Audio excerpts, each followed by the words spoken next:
Poster, banner, দেওয়াল লিখন এই তো ছিল এতদিন প্রচারের অঙ্গ, যাতে মানুষ রাস্তাঘাটে চলতে গেলে চোখে পড়ে যায়।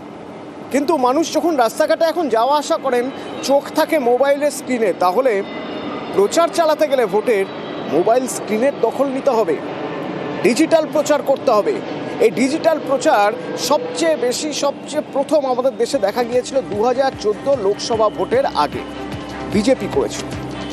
সেই ডিজিটাল প্রচারকে একটা অন্য মাত্রায় নিয়ে যেতে চাইছে এবার এই 2026-এর বিধানসভা ভোটের আগে তৃণমূল কংগ্রেস। আর তার জন্য তারা ডিজিটাল যোদ্ধা বানাচ্ছে। এই ডিজিটাল যোদ্ধা যারা, তারা কিভাবে কাজ করবে, কিভাবে ডিজিটালি প্রচার আরও কয়েক গুণ উন্নত করার চেষ্টা করছে তৃণমূল, জানবো। আবির রয়েছে সরাসরি আমার সঙ্গে। আবির, দেখো, সোশ্যালের ওয়াল এই মুহূর্তে অত্যন্ত গুরুত্বপূর্ণ যে কোনো রাজনৈতিক দলের কাছেই। তার কারণ হচ্ছে যে ফিজিক্যাল যে প্রচার করা হয় তা দিয়ে যেমন মানুষের কাছে পৌঁছানো যায়, তার থেকেও বেশি করে রাজনৈতিক দলগুলো মনে করছে যদি সোশ্যাল ওয়ালে তারা জোর দেন, তাহলে হচ্ছে কয়েক মুহূর্তের মধ্যে লক্ষ লক্ষ মানুষের কাছে তাদের পৌঁছানোটা সহজবোধ্য হবে এবং সোশ্যাল মিডিয়ার দৌলতে সেটি যেভাবে রেকর্ডেড থাকবে তা দিয়ে মানুষ সর্বক্ষণ সেটিকে দেখতে পাবে। তুমি যে প্রসঙ্গের কথা বললে একেবারেই তাই। যে 2014 সালে প্রথম বিজেপি অন্তত নরেন্দ্র মোদীর ক্যাম্পেনের সময় যেভাবে সোশ্যাল মিডিয়াতে প্রচার শুরু করেছিল, তারপর গোটা দেশ জুড়ে যে কোনো রাজনৈতিক দলই হচ্ছে সোশ্যাল মিডিয়ার প্রতি প্রচারের ক্ষেত্রে ভীষণ রকমভাবে জোর দেয়। আমাদের রাজ্যেও 2021-এর বিধানসভা নির্বাচনের আগেও শাসক দল তৃণমূল কংগ্রেসের তরফ থেকেও সোশ্যাল মিডিয়াতে জোর দেওয়া হয়েছিল এবং অবশ্যই বিজেপির সোশ্যাল মিডিয়া উইং যথেষ্ট শক্তিশালী এমনটা দাবি করায় তাদের তরফ থেকেও যে কোনো নির্বাচন আসলেই সেই নির্বাচনকে কেন্দ্র করে তারা যেভাবে প্রচার করতে শুরু করে, তাকে মোকাবিলা করতেও বিরোধী রাজনৈতিক দলগুলোকে যথেষ্ট বেগ পেতে হয়। 2026-এর বিধানসভা নির্বাচনের যে প্রচার, তা ইতিমধ্যেই অভিষেক বন্দ্যোপাধ্যায়, মমতা বন্দ্যোপাধ্যায় উভয় শুরু করে দিয়েছেন এবং শহরের মিছিল থেকে শুরু করে বিভিন্ন কর্মসূচিতে গিয়ে বারবার ধরে তারা যেমন একদিকে তাদের উন্নয়নের রিপোর্ট কার্ড তুলে ধরছেন, ঠিক তেমনিভাবে কেন তারা বিজেপি বিরোধিতার কথা বলছেন সেই প্রসঙ্গের কথাও বারবার ধরে উল্লেখিত করেছেন। এবং তুমি যদি দেখো, তৃণমূলের দুই শীর্ষ নেতৃত্ব তারা বারবার ধরে বুথ ভিত্তিক প্রচারের ক্ষেত্রে জোর, বুথকে শক্তিশালীর কথা বারবার ধরে বলেছেন। তৃণমূল এই বুথের প্রচারের জোরের ক্ষেত্রেও এই সোশ্যাল মিডিয়াকে ব্যবহার করতে চাইছে, তাই বুথ পিছু ডিজিটাল যোদ্ধাদের অন্তত 10 জন করে রাখতে চাইছেন, যাদের মধ্যে দিয়ে কেন তৃণমূলকে মানুষ বিশ্বাস করবে, কেন তৃণমূল কংগ্রেসকে ভোট দেবে, তারা মানুষের কাছে কোন ইস্যু নিয়ে পৌঁছবে সেই কন্টেন্ট তৈরি করে মানুষের কাছে যেতে পারে। তো আজকে প্রথম এই বড় আকারে তৃণমূল কংগ্রেসের তরফ থেকে এই কনক্লেভ করা হচ্ছে, যেখানে এই ডিজিটাল যোদ্ধাদেরকে, যাদেরকে তৈরি করা হচ্ছে বা যারা ডিজিটাল যোদ্ধা হিসেবে তৃণমূল কংগ্রেসের কাজ করবেন, তাদেরকে নিয়ে আজকে সভা এবং সেখানে অভিষেক বন্দ্যোপাধ্যায় প্রধান বক্তা। এই কর্মশালার মধ্যে দিয়ে আসলে তাদের ভূমিকা আগামী 2 থেকে আড়াই মাস কি হতে চলেছে, কোন কোন কন্টেন্টের প্রতি তারা জোর দেবেন এবং সোশ্যাল মিডিয়ার মধ্যে দিয়ে মানুষের কাছে পৌঁছানোর ক্ষেত্রে কোন কোন অস্ত্র তারা ব্যবহার করবেন, এই যাবতীয় বিষয় নিয়ে হচ্ছে এই কর্মশালা। মূলত হচ্ছে যেটা তোমাকে শুরুতেই বলছিলাম, যে ফিজিক্যাল প্রচার অবশ্যই থাকছে, কিন্তু সোশ্যাল ওয়ালের প্রতি বিশেষ করে তারা জোর দিতে চায়, তা দিয়ে আরো বেশি করে মানুষের কাছে পৌঁছতে চায়। সেই কারণেই এই কর্মসূচির আয়োজন করেছে তৃণমূল কংগ্রেস। অতনু, ধন্যবাদ।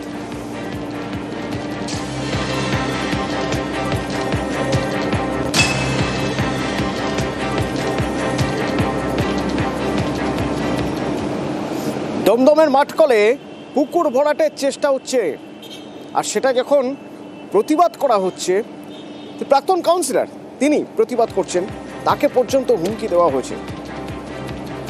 কারা হুমকি দিচ্ছে, এই দুষ্কৃতীরা কারা? অনুপ রয়েছে আমার সঙ্গে ফোনে। অনুপ, প্রথমে জানতে চাইবো যে কবে থেকে এই মাঠ পুকুর ভরাটের কাজ চলছে, এলাকার মানুষ তারাই বা কিছু বলছেন না কেন? একা প্রাক্তন কাউন্সিলর লড়ে যাচ্ছেন নাকি এলাকার মানুষের সঙ্গে আছেন? যদি এতজন মানুষ সঙ্গে থেকে থাকেন, তাহলে তারপরেও পুকুর ভরাট হচ্ছে কিভাবে?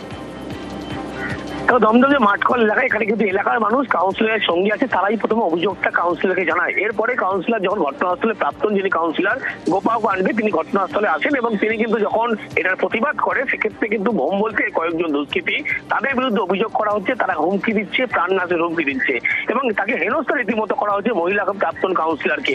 এই ঘটনার মধ্যে দমদম থানায় লিখিত অভিযোগ দেওয়া হয়েছে, পুলিশের পক্ষ থেকে গোটা বিষয় খতিয়ে দেখা হচ্ছে এবং এই যে অভিযোগ উঠছে, মূলত এই ওয়ার্ডেই যে পুকুর ধর্মঘটের বারবার ঘটনা যে ঘটেছিল এর আগেও বারবার তিনি কিন্তু সোচ্চার হয়েছিলেন এবং এরকম একটি ঘটনা এলাকার মানুষ মাঠকো এলাকায় পুকুর ভরাট যখন হয় সে সময় কিন্তু একেবারে তারা কাউন্সিলরকে জানায়। প্রাক্তন যিনি কাউন্সিলর গোপা পান্ডে তিনি গেলে তাকে হেনস্থা করা হয় রীতিমতো এবং যে অভিযোগ উঠছে দুষ্কৃতীরা যিনি ছত্রছায়া রাখছেন, যিনি হচ্ছে বিধানসভার বর্তমান কোঅর্ডিনেটর হয়েছেন, তার বিরুদ্ধে অভিযোগ করা হচ্ছে। তারই লোকজন একেবারে এই গোটা ঘটনা ঘটাচ্ছেন এবং ভোমবল সহ একাধিক যে দুষ্কৃতী তাদের বিরুদ্ধে ইতিমধ্যেই অভিযোগ দায়ের করা হয়েছে।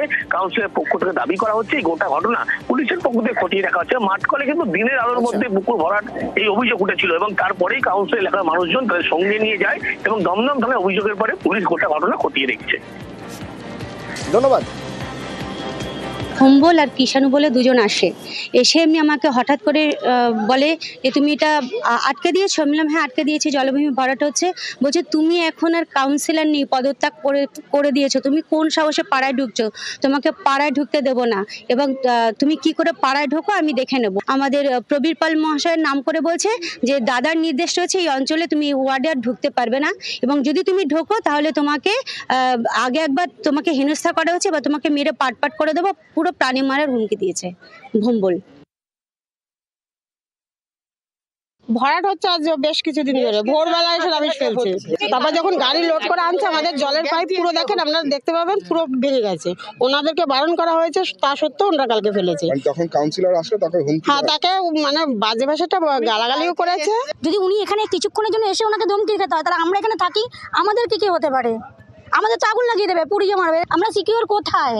ওই ভোমবলে যে এত সাহস হয়, আমাদের পাড়ায় এসে আমাদের কাউন্সিলরকে যখন ধমকি দিয়ে যায়, আমরা তো সাধারণ মানুষ, ওনাদের কাছে একটা পাওয়ার আছে, আমাদের তো সেটাও নেই। ঘাটালে সরকারি জমিতে যে গাছ রয়েছে সেরকম বেশ কিছু গাছ হাফিস করে দেওয়ার অভিযোগ উঠছে। কার বিরুদ্ধে অভিযোগ উঠছে? না বিজেপি শাসিত পঞ্চায়েত সমিতি, সেই পঞ্চায়েত সমিতির সদস্যের বিরুদ্ধে, যদিও তিনি এই অভিযোগ মানতে নারাজ।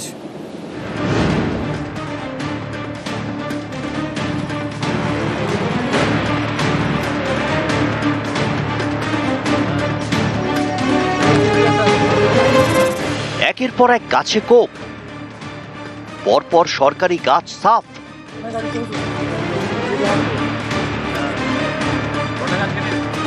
পশ্চিম মেদিনীপুরে তৃণমূল পরিচালিত ঘাটাল পঞ্চায়েত সমিতি।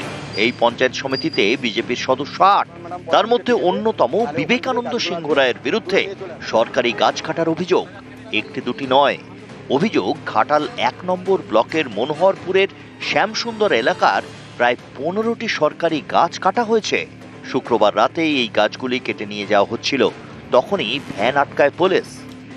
এখানে গাছ কাটা চলছে, মানে ওদেরকে জিজ্ঞেস করলাম গাছ কে কাটছে, তখন ওরা মানে এখানে আমাদের যে বিজেপি বোর্ড পঞ্চায়েত সমিতির সদস্য বিবেকানন্দ সিংহ রায়ের নেতৃত্বে এখানে প্রায় 10 থেকে 15 খানা গাছ রাতের অন্ধকারে কেটে নিয়ে পালিয়ে যাচ্ছিল।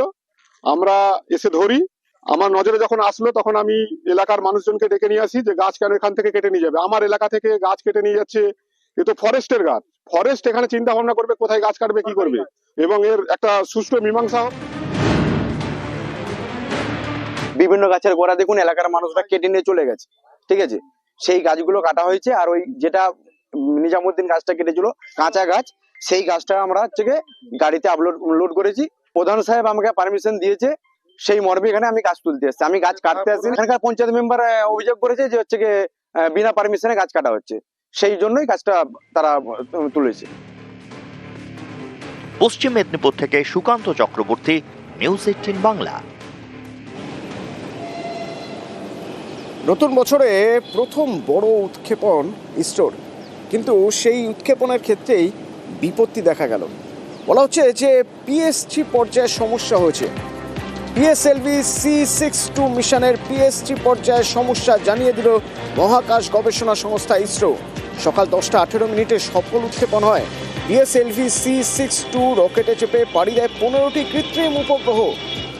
অন্বেষা কৃত্রিম উপগ্রহ, যা কিনা নজরদারির পাশাপাশি মানচিত্রও তৈরি করতে পারবে। সেই অপারেশনে পিএস-3 পর্যায়ে সমস্যার কথা জানালো মহাকাশ গবেষণা সংস্থা ইসরো।